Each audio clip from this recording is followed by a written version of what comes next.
Good morning, Greater Latrobe. From the WCAT TV studio, I'm your host, Ariel Teppert. Student Council is hosting the first annual Senior Sunset on May 26th from 7 to 9 p.m. at Rossi Field.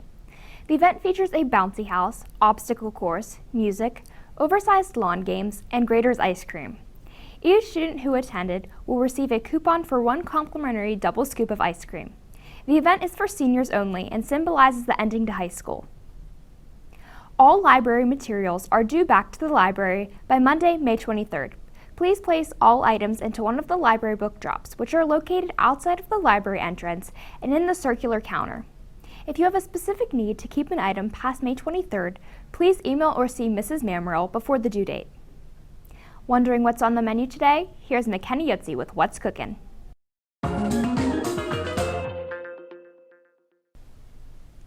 What's cooking in Latrobe? It's Monday, May 16th. In Cook Up in the main line, we have crispy chicken nuggets and mashed potatoes with gravy or green beans. Sandwich options are a hamburger, cheeseburger, and chicken patties. Pizza options are a plain or pepperoni pizza with Bosco cheese sticks. The grab-and-go bar has fresh salads and deli hoagies with green beans. The Super Day is Fiesta Taco. That's what's cooking. Thanks, and back to you. Thanks, McKenna. Integrated Studies students will be providing help in the library for resumes and references, along with help on job applications during sets 1 and 3 until 10:55. Students who apply to be a link leader next year should check their email for a message from Mrs. Hauk. We now go to Ramaya Henderson for the Wildcat Sports Report.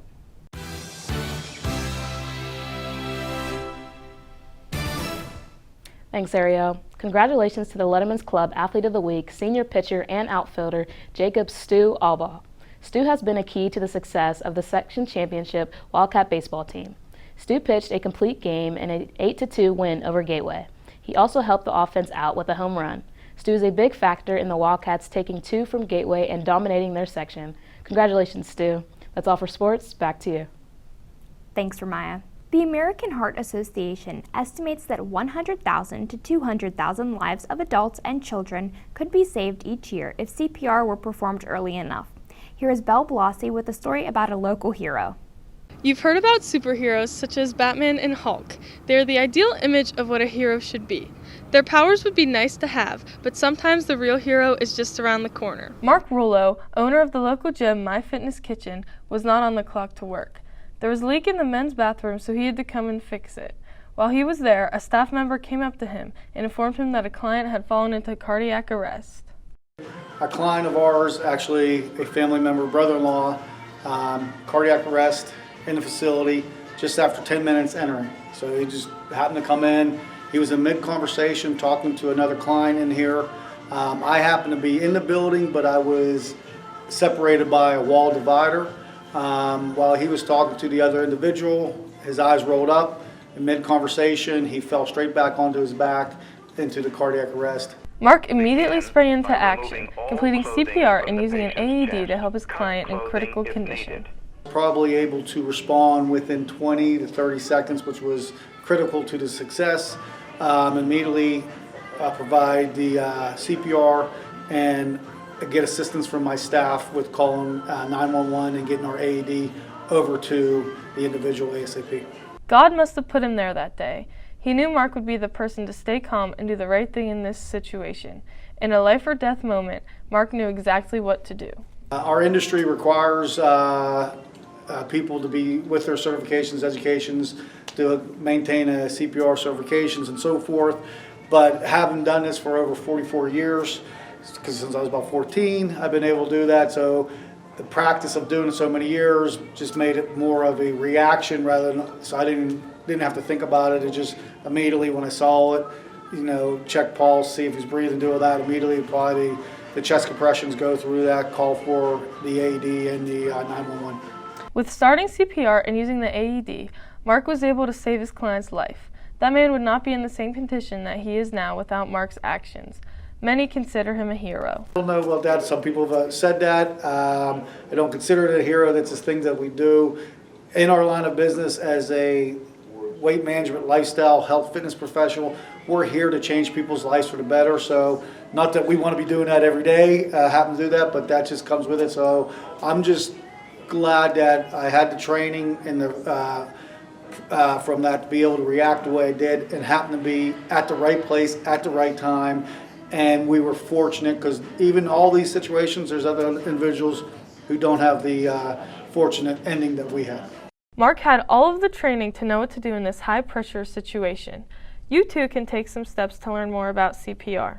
Typically you would take a class. The American Red Cross has a website. They post things that are local, but your best bet is to just know someone, reach out and ask when they're posting a class, when they're teaching one.